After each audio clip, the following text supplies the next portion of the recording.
Meus irmãos, boa noite. Vamos dar continuidade à nossa exposição do Evangelho de Mateus.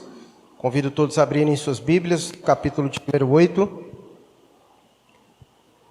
Você que nos assiste, se pegue sua Bíblia, faça a mesma coisa. Mateus, capítulo de número 8. Nós vimos no domingo passado dos versos 1 a 4. Hoje veremos do verso 5 a 13.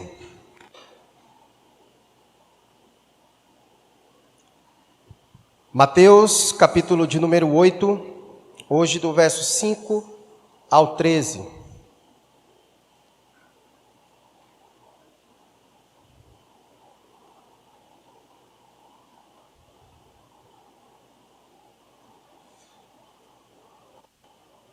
Hoje eu vou usar alguns versículos a mais, aí eu te aviso. Tá bom, Pedro Lucas? Mateus, capítulo 8. Obrigado, varão. Deus te enviou uma varoa do Aquiraz. Mateus, capítulo 8, do verso 5 a 13. Vai nos dizer assim a palavra de Deus. Tendo Jesus entrado em Cafarnaum, apresentou-lhe um centurião, implorando: Senhor, o meu criado jaz em casa, de cama, paralítico, sofrendo horrivelmente. E Jesus lhe disse: eu irei curá-lo. Mas o centurião respondeu: Senhor, não sou digno de que entres em minha casa, mas apenas manda com uma palavra, e o meu rapaz será curado. Pois também eu sou homem sujeito à autoridade. Tenho soldados a minhas ordens, e digo a este: vai, e aí ele vai. E ao outro: vem, e ele vem. E ao meu servo: faz isto, e ele o faz. Ouvindo isto, admirou-se Jesus e disse aos que o seguiam: em verdade vos afirmo, que nem mesmo em Israel achei fé como esta. Digo-vos que muitos virão do Oriente e do Ocidente, e tomarão lugares à mesa como Abraão, Isaque e Jacó no reino dos céus. Ao passo que os filhos do reino serão lançados para fora, nas trevas. Ali haverá choro e ranger de dentes. Então disse Jesus ao centurião: vai-te, seja feito conforme a tua fé. E naquela mesma hora, o servo foi curado. Então vamos orar, pedir ao Senhor que nos abençoe e nos instrua por meio de sua poderosa palavra. Deus querido, queremos nesse momento te agradecer por esse momento que tivemos aqui, de louvor e adoração ao Senhor, com cânticos espirituais, podendo entoar louvores ao Senhor. E sabemos que isso cai bem, porque como foi dito aqui, santo, santo, poderoso é o Senhor. Pai, que o Senhor venha neste momento, por meio do teu Espírito Santo, ministrar, ó Deus, poderosamente aos nossos corações. Pai, dê graça a cada um de nós. Ministra, ó Deus, a todos aqueles que nos assistem pela internet também. Que a tua graça poderosa, restauradora, transformadora, salvadora, alcance, ó Deus, todos aqueles que nos ouvem. Pai, não permita, Senhor, com que os nossos pensamentos nesta noite se peguem vagando para outros lugares, com as preocupações do porvir do amanhã. Mas que estejamos, ó Deus, neste momento por inteiros, completos em tua presença, atentos, entendendo, ó Deus, que esse é um momento singular, um momento importante, um momento em que o Senhor reservou para falar ao teu povo por meio da pregação da palavra. Pai, que nesta noite o Senhor se agigante neste lugar e que sejamos impactados pela verdade do Evangelho. Assim nós oramos, ó Deus, no nome dEle, no nome de Jesus, a quem amamos hoje e sempre. Amém. Nós começamos o capítulo 8 no domingo passado, e é interessante como Mateus ele organizou a exposição do Evangelho. Vou lembrar-nos de algumas coisas que nós vimos no domingo passado, porque todo esse capítulo 8 ele tem um objetivo. Os primeiros 4 capítulos, Mateus, ele apresentou Jesus como rei. O seu objetivo era apresentar a pessoa de Jesus como rei. E dos versículos 5 a 7, Mateus ele apresenta os princípios do rei. Ele nos traz os ensinos, aquilo que o rei tem a dizer aos seus seguidores, aos seus súditos. E agora no capítulo 8, Mateus, de forma brilhante, ele vem nos trazer mais informação sobre esse rei. E aqui no capítulo 8, se você der uma olhada na sua Bíblia, você vai ver aí só a cura. É um momento em que Mateus quer apresentar Jesus agora, ele quer mostrar o poder deste rei. Ele apresentou a descendência de Jesus, mostrando que esse Jesus, ele é rei por direito, ele é da linhagem de Davi, ele é o Messias esperado, o rei sobre todos os reis. Ele apresenta os ensinos deste rei, que traz consigo o seu reino. E agora Mateus nos dá uma brilhante ilustração e nos mostra vários fatos do poder deste rei. Afinal, se um rei não tem poder para realizar coisa alguma, que valem as suas credenciais e os seus princípios. E, portanto, Mateus, ele com isso quer nos revelar 3 coisas neste capítulo 8, que nós ficaremos ao longo de todo ele repetindo. Então, todos os domingos, nesse capítulo 8, nós ficaremos meditando em 3 coisas que Mateus quer apresentar no capítulo 8 em relação ao poder de Jesus. Ele quer revelar para nós quem o Senhor é. Ele quer mostrar que Jesus se importa não só com a nossa alegria eterna, mas também com o nosso bem-estar temporário. Ele quer mostrar que esse rei, ele é compassivo, ele é um Deus de compaixão, e também ele quer revelar a nós, as pessoas, ele quer revelar a verdade salvadora. Então, 3 verdades que nós meditamos no domingo passado e vamos falar novamente hoje, esses 3 pontos. Quem Jesus é, mostrar a compaixão de Jesus para com os pecadores e mostrar às pessoas a verdade salvadora. Tudo por meio dos atos de cura, de milagres, Jesus mostrando o seu poder. Poderíamos tirar várias outras lições, mas eu quero que durante esse capítulo 8, nós venhamos a ficar nessas 3 lições principais. Todas essas manifestações de cura, em cada uma delas, de modo específico, vai nos falar um pouco sobre quem é Jesus, sobre como ele enxerga os pecadores e sobre a verdade salvadora de Deus. Então, vamos começar com o primeiro ponto. Quem Jesus é? Nós vimos no versículo 1 a 4, na história em que Jesus curou o leproso, e agora vamos ver quem é Jesus aos olhos deste homem que chega até Jesus. O texto de Jesus, ele entrou em Cafarnaum, e deixa eu trocar aqui logo.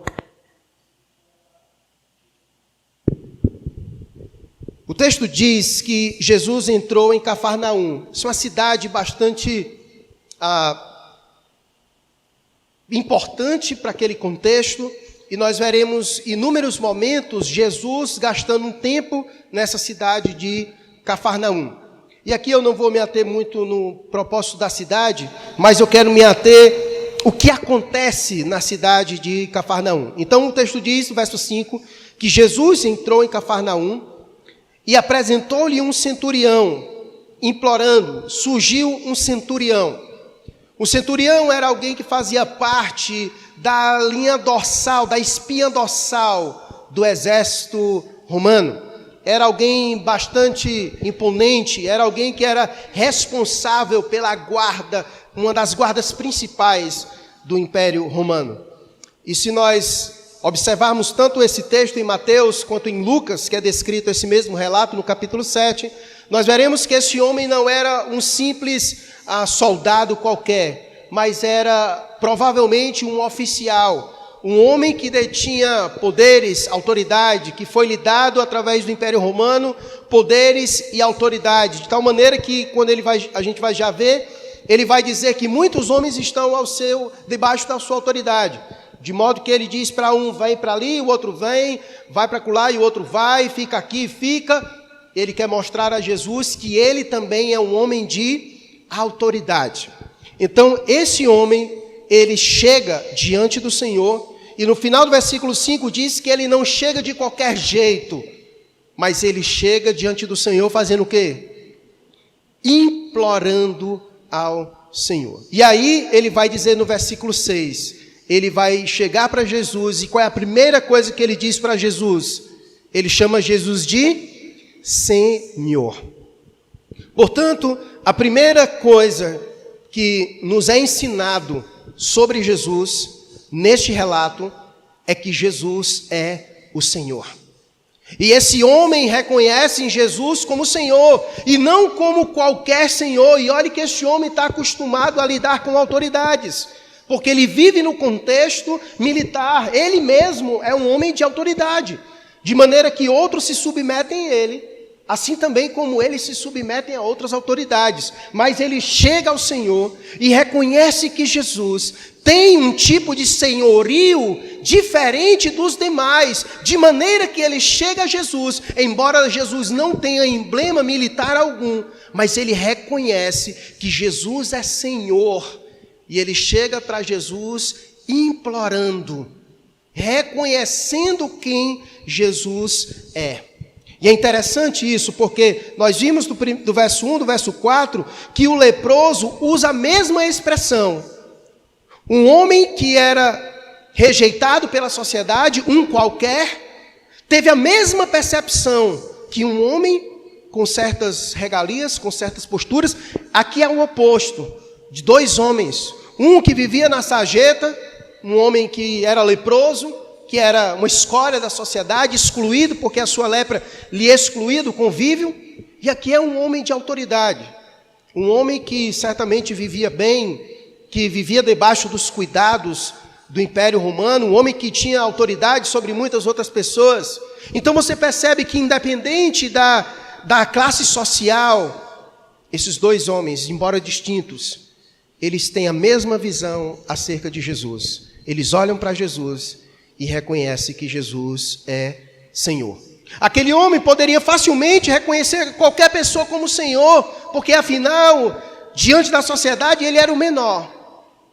Mas esse homem, que pode se classificar como alguém que tem um certo status, e muita gente nos nossos tempos, e até naquele tempo, basta ter qualquer emblemazinho, que ele já se sente o maioral, e que dificilmente se rebaixa a outras pessoas. Mas mesmo assim, esse homem conseguiu enxergar o que aquele outro homem conseguiu enxergar. Olhar para Jesus e ver que Jesus não era qualquer um, que Jesus era Senhor. Mas Senhor sobre o quê? No capítulo 8 inteiro, vai falar sobre uma coisa. Todas as curas, todas as coisas que acontecem, têm um objetivo, para mostrar que Jesus é Senhor, mas é Senhor sobre todas as mazelas que tem sobre essa terra. Nós vimos no domingo passado Jesus sendo Senhor sobre uma das enfermidades que assolava aquela época, que era a lepra. Uma das doenças terríveis, uma das piores, e que era considerado nos escritos judaicos como um tipo de doença que alguém que fosse curado era considerado como se tivesse nascido de novo, alguém que tivesse ressuscitado. Tamanha era a ação de alguém conseguir ter sua saúde regenerada da lepra. E nos versículos passados nós vimos que Jesus é Senhor. Ele é Senhor sobre todas as enfermidades. E é por isso que esse homem vai a Jesus, porque reconhece Jesus como Senhor sobre todas as coisas. Ele olha para Jesus e sabe que Jesus é poderoso para curar qualquer enfermidade nesta terra. E por isso ele vai a Jesus e diz, Senhor, e ele implora a Jesus e diz, o meu criado jaz em casa, de cama, paralítico, sofrendo horrivelmente. E ele olha para Jesus e ele sabe que Jesus é Senhor e que ele é capaz de apenas por meio de suas ordens curar aquele homem, a qual ele está ali intercedendo em favor dele. Esse homem consegue reconhecer que Jesus é Senhor. E isso é importante para nós. Falei isso domingo passado e também quero falar sobre isso, porque nós estamos vivendo em um tempo que o que mais se tem se falado é sobre doenças, é sobre o mal que assola a sociedade, é sobre o coronavírus, sobre o Covid, um mal terrível sobre a sociedade, que levou inúmeras vidas. E parece que é o tipo de doença, de enfermidade que reina sobre o mundo e sobre todos. E é nessas horas que a gente pergunta, cadê o Senhor? Cadê o Senhor sobre todas as enfermidades? Será que Ele é realmente poderoso sobre todas as coisas, capaz de curar o homem sobre todas as mazelas? Eu creio que muita gente nesse tempo inteiro perguntou-se, cadê o Senhor? Cadê Deus? Por que Ele não é capaz de curar as pessoas? Ou por que, se Ele é capaz, por que pessoas morrem de enfermidades? E aqui quero fazer algumas considerações daquilo que nós fizemos da vez passada. O fato de Jesus ser Senhor significa dizer que Jesus é poderoso para curar qualquer enfermidade. E as razões são óbvias, porque se Jesus foi capaz, poderoso, de trazer à existência todas as coisas por meio de sua palavra, se Ele foi poderoso, capaz de vencer a própria morte, qual enfermidade Jesus não poderia agir e atuar e curar? Portanto, dizer que Jesus é Senhor, é preciso entender que não existe nenhum tipo de mazela neste mundo que Jesus não tem autoridade e que Ele não possa resolver, que Ele não possa curar. Não existe qualquer tipo de doença que Jesus não possa fazer isso. Mas o fato dele ser Senhor e poder fazer isso, não quer dizer que sempre Ele vai fazer isso. E isso é importante você entender. Inclusive, no relato dos versos 1 a 4, o homem leproso que chegou a Jesus, disse a Ele algo. Veja aí no finalzinho do versículo 2 do capítulo 8. Ele diz, Senhor, se quiseres, podes purificar-me. Aquele homem entendia que dependia de Jesus querer, porque Ele pode. Eu sei que o Senhor pode. E se o Senhor quiser, o Senhor vai fazer isso. Mas a questão é que nem sempre Jesus quer. E o fato dele nem sempre querer não significa que Ele deixa de ser bom ou Deus. Inclusive há um cântico muito popular que diz, se Deus fizer, Ele é Deus. E se Ele não fizer, Ele também continua sendo o quê? É assim que a música diz, né? É bíblico isso? Totalmente. Não sei o restante da música, só sei essa parte, né? Mas eu sei que isso é verdade. Se Ele fizer, Ele é Deus. Se Ele não fizer, Ele também continua. Isso não quer dizer que Ele perdeu a sua autoridade, se rebaixou, não.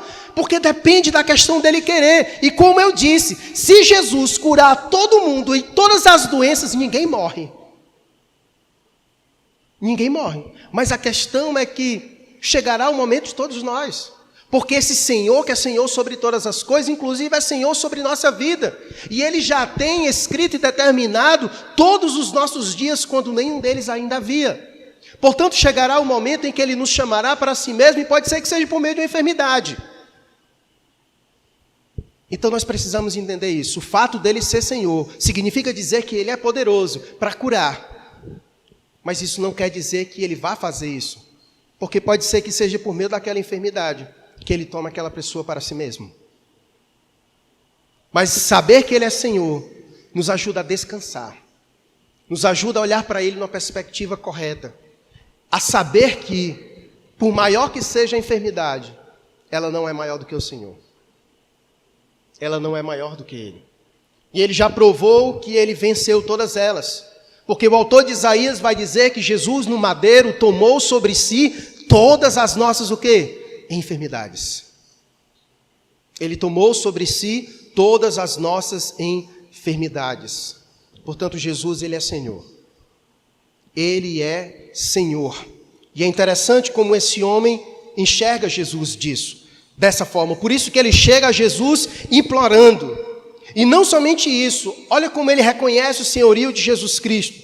O texto vai dizer no versículo 8 a seguinte coisa. Ele diz, mas o centurião respondeu, versículo 8. Não sou digno de que entres em minha casa. É interessante essa postura deste homem.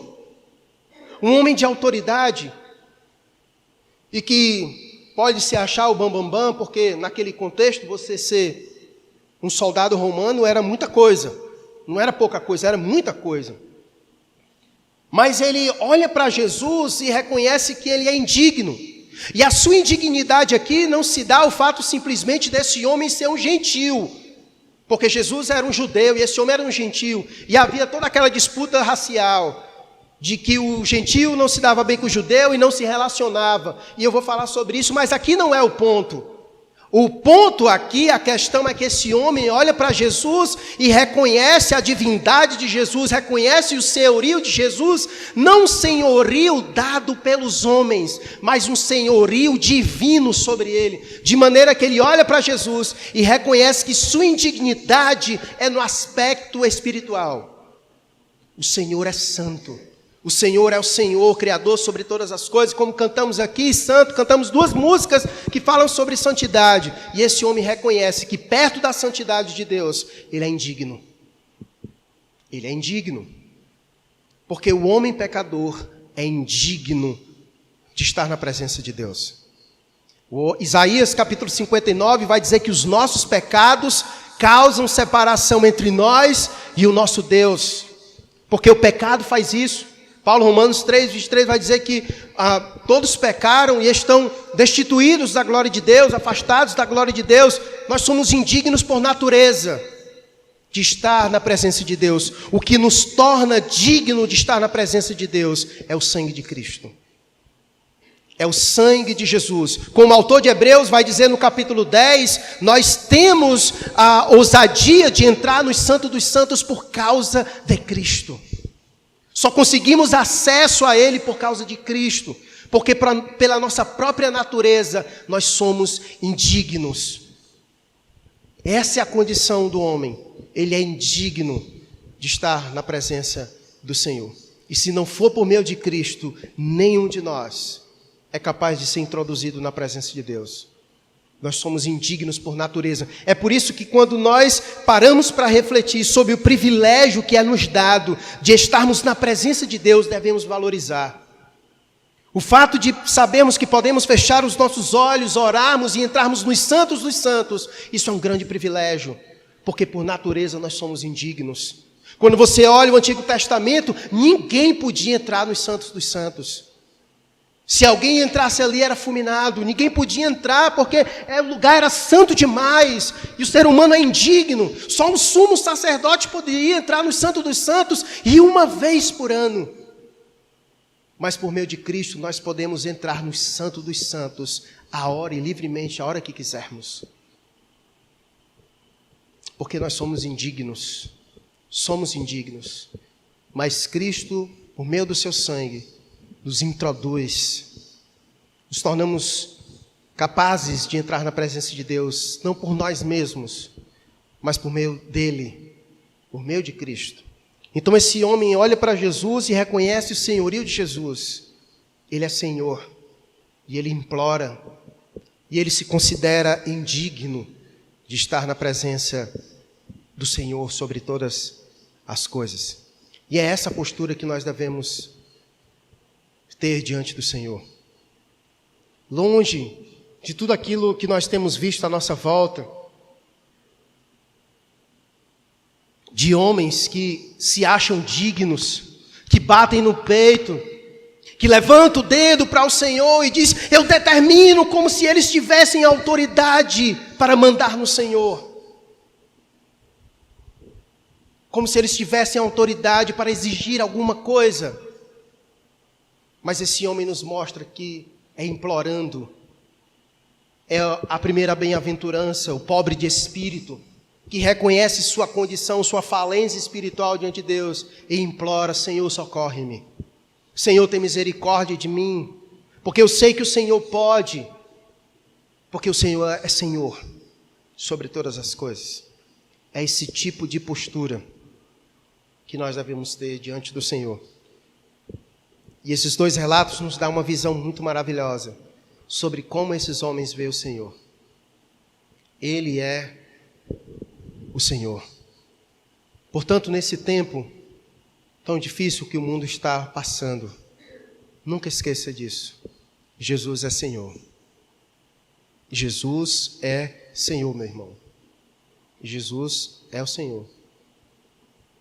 E Ele é mais poderoso do que qualquer vacina, do que qualquer coisa. Como nós veremos agora. A fé desse centurião, ela nos ensina isso. Jesus, ele faz um destaque da fé deste homem. Ele nos mostra o elemento da fé deste homem. Jesus vai dizer a seguinte coisa. Ele diz para Jesus, verso 8 e 9.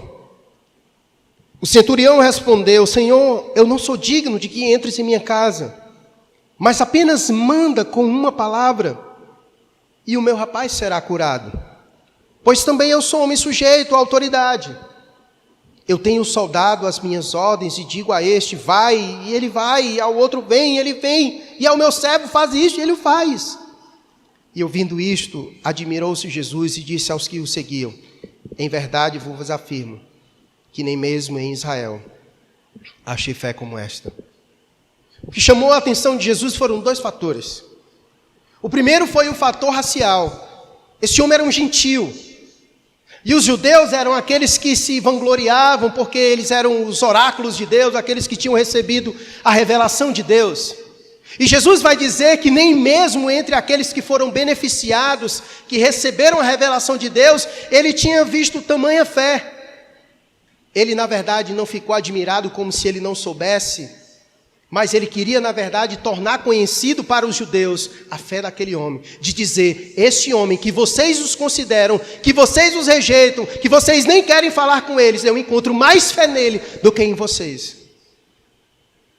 Eu encontro mais fé nele do que em vocês. E é interessante que Jesus aqui não está... O que Jesus faz em relação a este homem, o destaque que Jesus dá à fé deste homem não é a proporção, mas é como este homem consegue, por meio da fé, identificar Jesus. E ele consegue fazer uma comparação com a sua própria vida. Este homem nos ensina, a fé dele é uma fé inteligível. Ele reconhece Jesus por meio de sua fé. Ele diz, olha, o Senhor tem autoridade. A fé deste homem é uma fé que tem conhecimento. É uma fé que sabe exatamente o que Jesus é capaz de fazer. E ele diz, olha, eu sou homem de autoridade. Eu olho para o Senhor e sei que o Senhor é homem de autoridade. Porque eu que sou o indigno, tenho autoridade para dizer, faz isso e se faz. Aquele homem está dizendo com a sua fé, que ele olha para Jesus e sabe exatamente que tipo de autoridade Jesus tem. A autoridade que ele sabe que Jesus tem é tão grande, que ele diz, o Senhor nem precisa ir lá, porque eu sei quem o Senhor é. E eu sei que o Senhor é poderoso para só dizer assim, fica curado. E eu sei que ele vai ficar curado, nem precisa o Senhor vir. É uma fé que conhece. É uma fé que conhece a pessoa de Jesus. E quando ele diz Senhor, porque às vezes a gente fala, Jesus é Senhor, pois descreva o que é Senhor para você. É aquela ideia de quem é Deus para você é tudo. O que é tudo? O que é o tudo? O que é o Senhor? Ele vai dizer o que é o Senhor. Eu reconheço Jesus como Senhor. E na prática, eu conheço a autoridade. A fé deste homem lhe deu um entendimento correto sobre Jesus. Porque a fé é algo inteligível, é algo que se sabe. Ninguém tem uma fé alheia a Deus. Eu leio as Escrituras e por meio dela sei o que Jesus é capaz de fazer. Porque ela me diz, ela me traz instrução sobre ele. Então quando eu penso em Jesus, a minha fé corresponde à verdade das Escrituras. E esse homem tinha uma fé precisa. Embora ele fosse um gentio, não tivesse acesso à revelação de Deus como os judeus tinham, mas ele tinha uma fé precisa de Jesus. Ele olha para Jesus e diz, olha, eu também sou homem sujeito à autoridade. Tenho soldado às minhas ordens. E digo para um vai, ele vai, o outro vem, faz isto, o outro faz. E eu sei que o Senhor também é homem para fazer isso. O Senhor tem autoridade para fazer isso. Por isso que no versículo 8 ele diz, Senhor, não precisa ir na minha casa não. Apenas manda com uma palavra e o meu rapaz será curado. Este homem reconhecia perfeitamente o que Jesus era capaz de fazer. Que tipo de Senhor era Ele?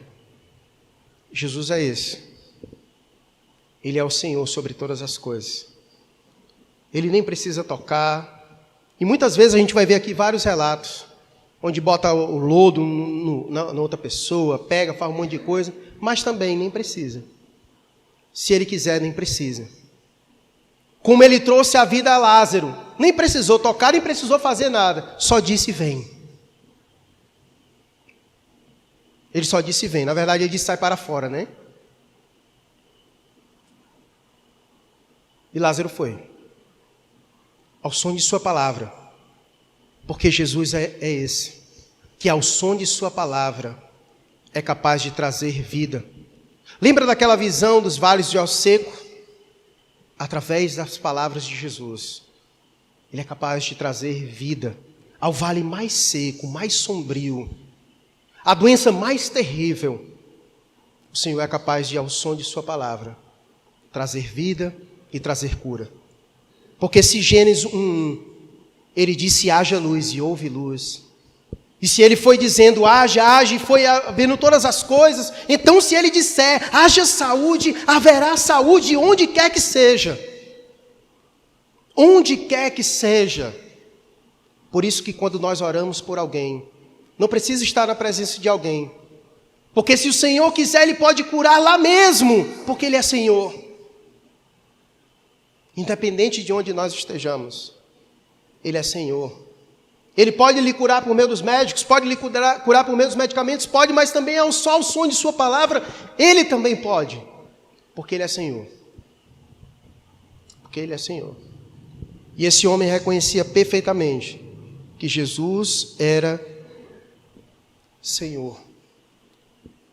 E por isso ele falou isso, e Jesus ficou admirado e fez questão de tornar conhecido para todos aqueles outros que lá estavam diante dele.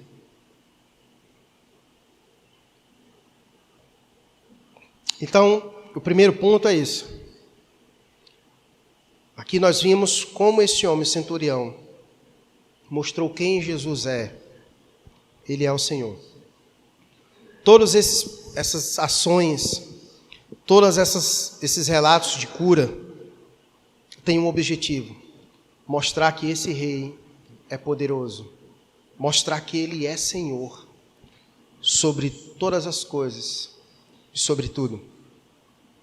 No fim, como já está descrito, todos os seus inimigos serão colocados debaixo dos seus pés, porque ele venceu.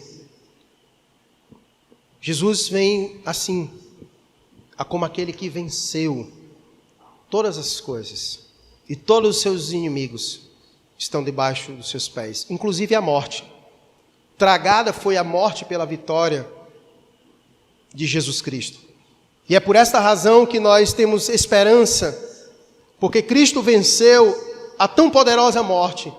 Ele ressuscitou ao terceiro dia, e aqueles que creem nele hão de ressuscitar também no último dia.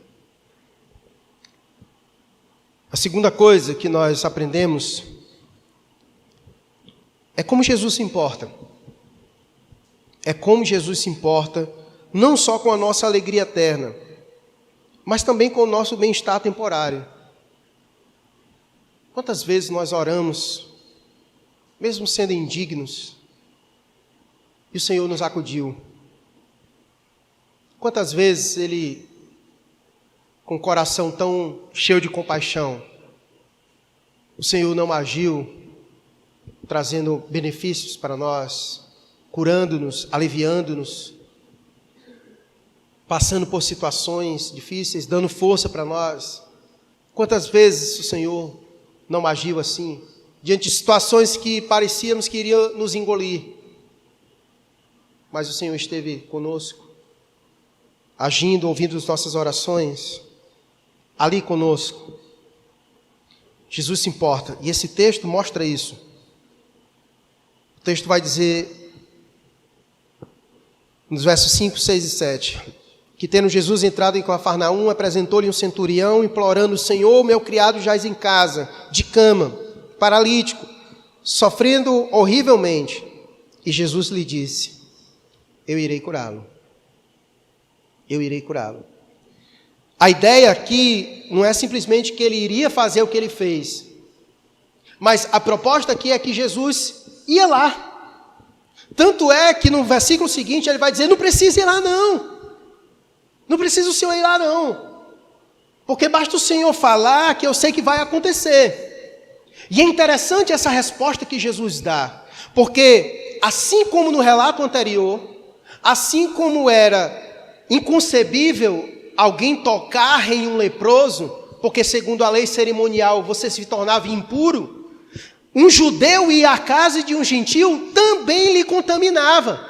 Tanto é que quando Pedro, em Atos, ele vai na casa de Cornélio, ele fala exatamente isso. Olha, você sabe que é improvável um judeu vir à casa de um gentil, mas o Senhor disse que eu tinha que vir. Então era improvável isso. E aqui Jesus está mostrando a sua compaixão, fazendo exatamente aquilo que ele fez com o leproso.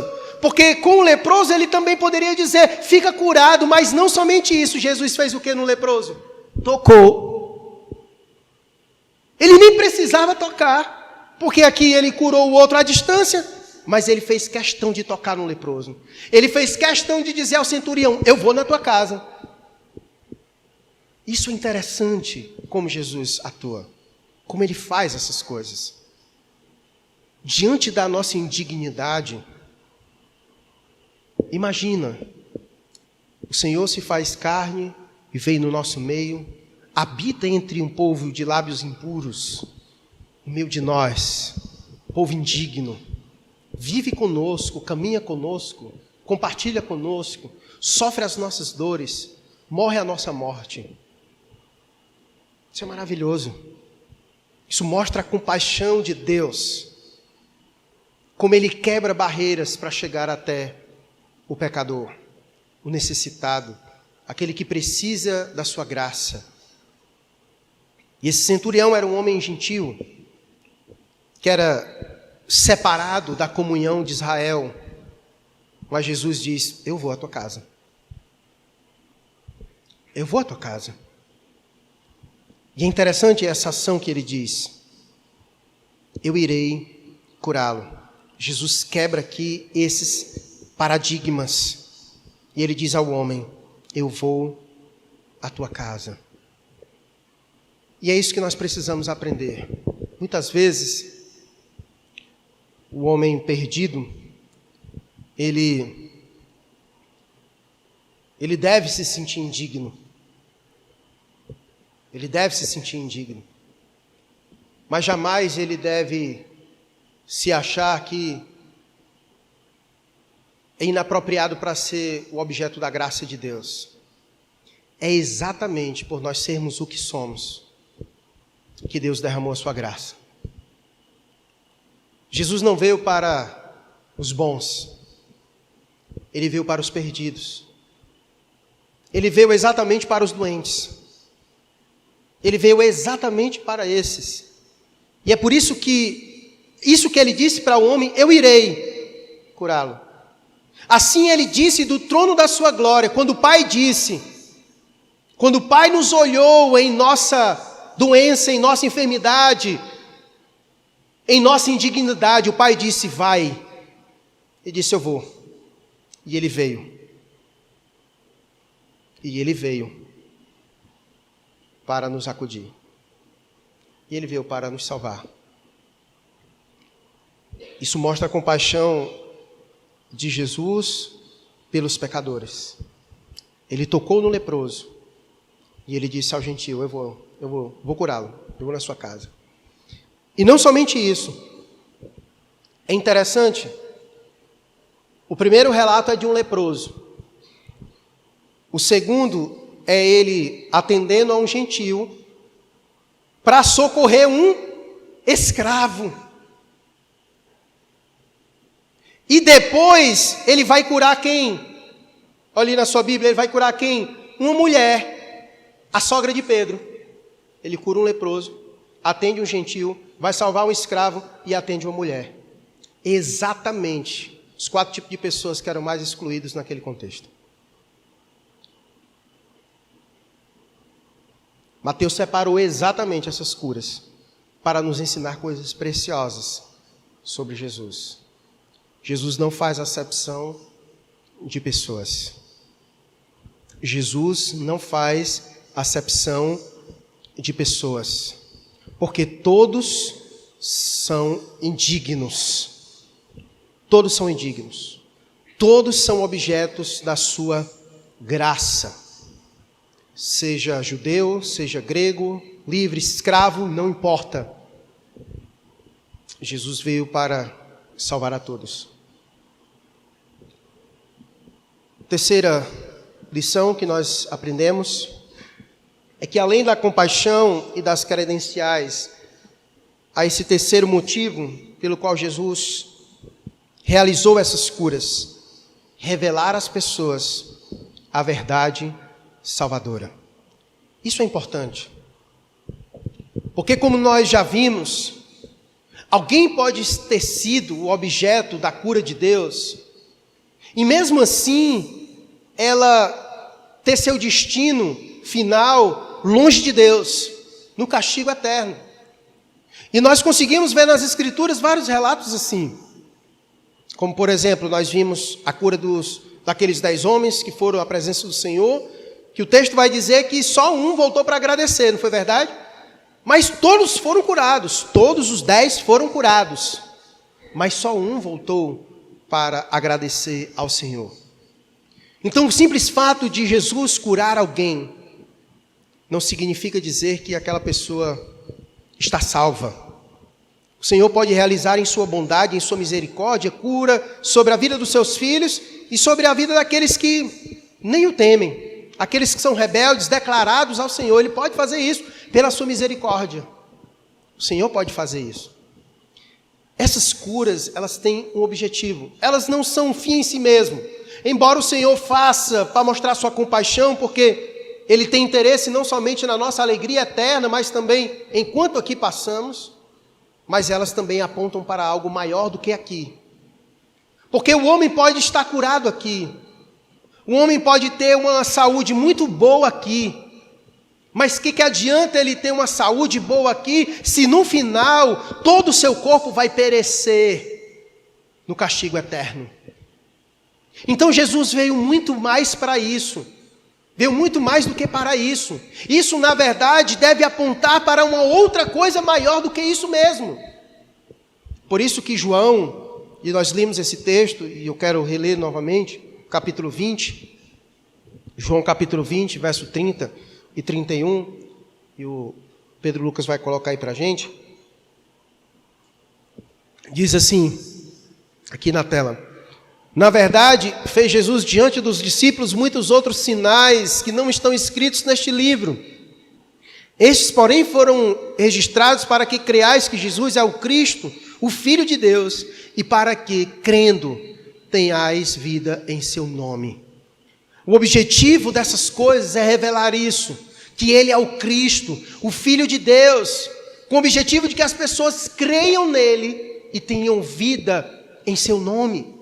Esse é o objetivo principal. É interessante que, coloca no capítulo 4 de João, tem uma história que alguns pensam que é essa, mas não é essa. João capítulo 4, verso 46. É interessante essa história. Veja comigo. Diz assim: dirigiu-se de novo a Caná da Galileia, onde da água fizera vinho. Ora, havia um oficial do rei, cujo filho estava doente em Cafarnaum. Tendo ouvido dizer que Jesus viera da Judeia para a Galileia, foi ter com ele e lhe rogou que descesse para curar seu filho, que estava à morte. Então Jesus lhe disse: se porventura não virdes sinais e prodígios, de modo nenhum crereis. Perceba que Jesus estava para realizar algo para que ele pudesse crer. Para que ele pudesse crer. E rogou-lhe o oficial: Senhor, desce antes que meu filho morra. Vai, disse-lhe Jesus, teu filho vive. O homem creu na palavra de Jesus e partiu. Já ele descia quando seus servos lhe vieram ao encontro, anunciando-lhe que o seu filho vivia. Então indagou deles a que hora o seu filho se sentira melhor, e informaram ontem, a hora 7ª a febre o deixou. Com isto, reconheceu o pai ser aquela precisamente a hora em que Jesus lhe dissera, teu filho vive. E creu ele e toda a sua casa. Olha como é interessante isso. E aí, foi este o segundo sinal que fez Jesus, mas até aí tá bom. E aí é interessante como esse relato nos é mostrado. Jesus realizou sinais ali para que, o texto diz, para que eles crescem. E o texto diz que o homem creu e os da sua família também creram. Então Jesus, ao realizar todas essas coisas, ele estava apontando para si, mostrando quem ele era, mas mostrando algo maior do que isso. Mostrando para essas pessoas que se ele é poderoso para curar suas enfermidades físicas, ele também é poderoso para curar as suas enfermidades de alma. De alma. É interessante isso. E segundo os estudiosos, esse homem da história de Mateus, do centurião, essa história de João capítulo 4, ocorre primeiro. E esse homem tem a informação de que Jesus fez isso, curou o filho desse oficial, e sabendo desse relato, a sua fé foi aumentada em Jesus. E por isso ele chega em Jesus e diz isso, porque Jesus curou o filho do oficial dessa forma, sem precisar ir, só dizendo, e o menino ficou curado. Então ele faz a mesma coisa. Isso é importante para nós. Porque quando Jesus realiza essas coisas, é para nos dar testemunho. É para nos dar testemunho. É para nos dar testemunho, mostrando quem ele é. Portanto, quando Jesus opera na vida de um irmão, Jesus está querendo ensinar para todos nós algo importante. Porque se Jesus foi capaz de curar Lázaro, trazer Lázaro da morte, ressuscitar Lázaro, ele quer nos ensinar algo, e ele nos ensinou. Inclusive ensinou primeiro para as irmãs de Lázaro, Marta e Maria. Ele disse, olha, eu sou a ressurreição e a vida. Quem crê em mim, ainda que morra, viverá. E ele mostra isso na prática com Lázaro. E ele mostra isso com Lázaro. Que Lázaro seja de testemunho para vocês do que eu sou capaz de fazer. Então todas essas coisas, esses milagres, esses prodígios, é Jesus ensinando para nós o que ele pode fazer. Então diante do coronavírus, diante de tudo aquilo que tem nos assombrado, olhe para essas coisas e o que ele não pode fazer. Porque isso serve de testemunho. Nós lemos no começo do culto o texto de Hebreus, capítulo 11. Há um relato inteiro de fé no capítulo 11, e o capítulo 12 começa falando sobre a nuvem de testemunha. Esses homens servem de testemunha para nós. Esse homem serve de testemunha para nós, o centurião. A fé do centurião é testemunho para nós, do que Jesus é capaz de fazer, do poder de Jesus. Tudo isso foi registrado para que possamos crer em Jesus. Crer em Jesus. Esse é o objetivo final. A verdade salvadora desse texto é a salvação dos gentios. É por isso que Jesus vai dizer, de versículo 10 adiante, ouvindo isto, admirou-se Jesus e disse aos que o seguiam, em verdade vos afirmo que nem mesmo em Israel achei fé como esta. Digo-vos que muitos virão do Oriente e do Ocidente e tomarão lugares à mesa com Abraão, Isaque e Jacó no reino dos céus. Ao passo que os filhos do reino serão lançados para fora nas trevas. Ali haverá choro e ranger de dentes. Aqui Jesus já estava mostrando a sua missão maior. Porque os judeus achavam que a salvação pertencia somente a eles. E Jesus aqui, no relato deste homem, está mostrando que a coisa é muito maior. Que na verdade Jesus vem para cumprir a promessa de Abraão, que em Abraão todas as famílias da terra serão abençoadas.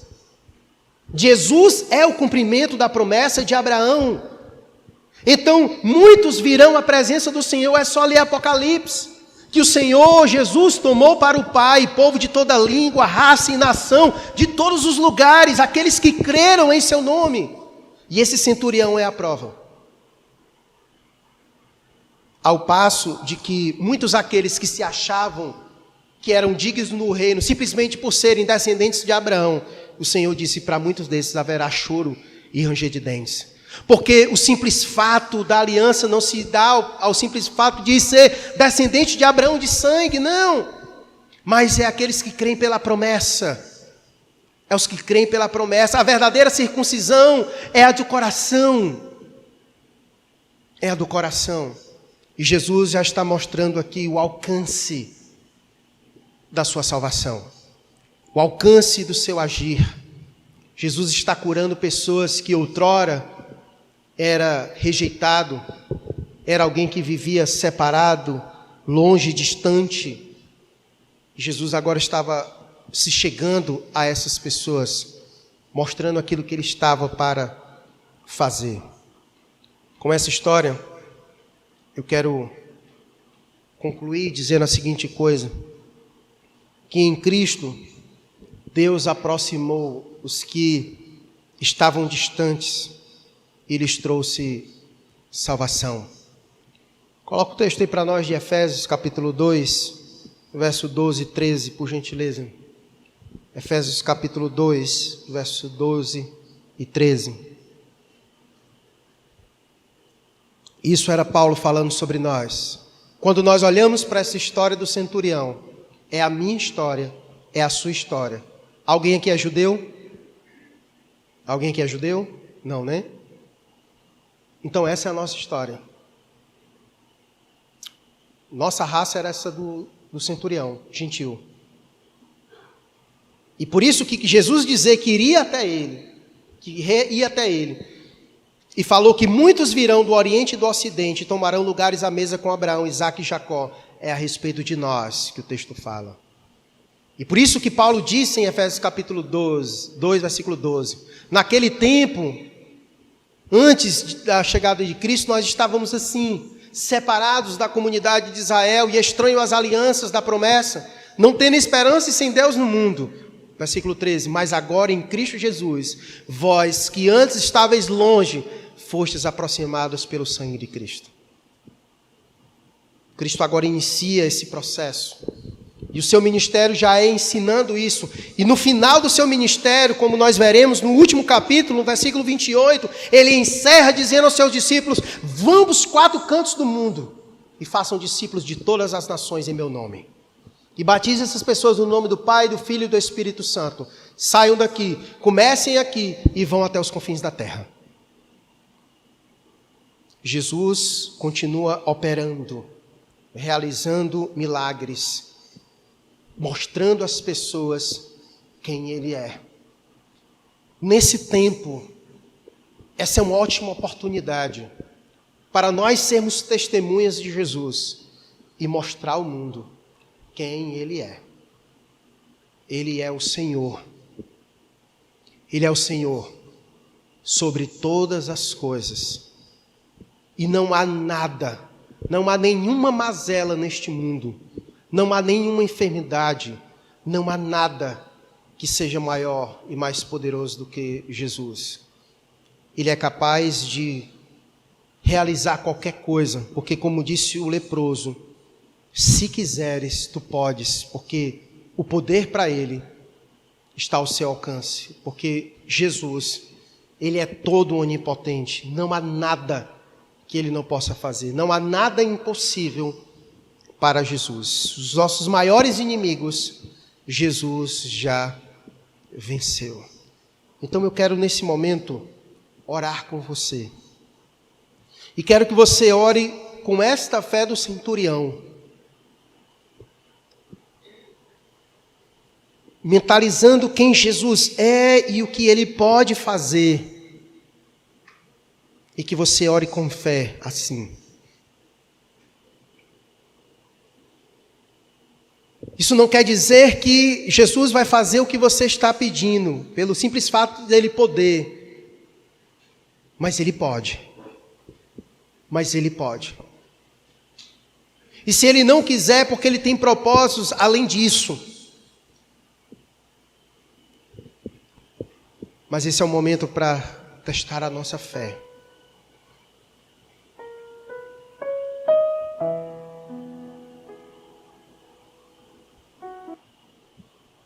Ora, Deus, eu não sei quais são as tuas lutas, mas faz como centurião, implora ao Senhor. Aquele homem foi ao Senhor e implorou a Ele. Faz isso. Humilha-te na presença do Senhor. Implora ao Senhor da glória. Porque bem-aventurados são os pobres de espírito. Clama a Deus. E faz isso com fé, como centurião.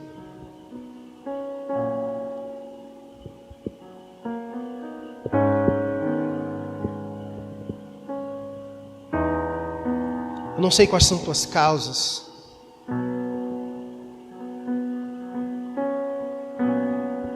Mesmo sendo indigno, esse homem foi ao Senhor e disse: eu imploro, Senhor, porque eu sei que eu sou indigno, implora ao Senhor. Porque a Bíblia diz que o Senhor não resiste a um coração contrito e quebrantado em sua presença.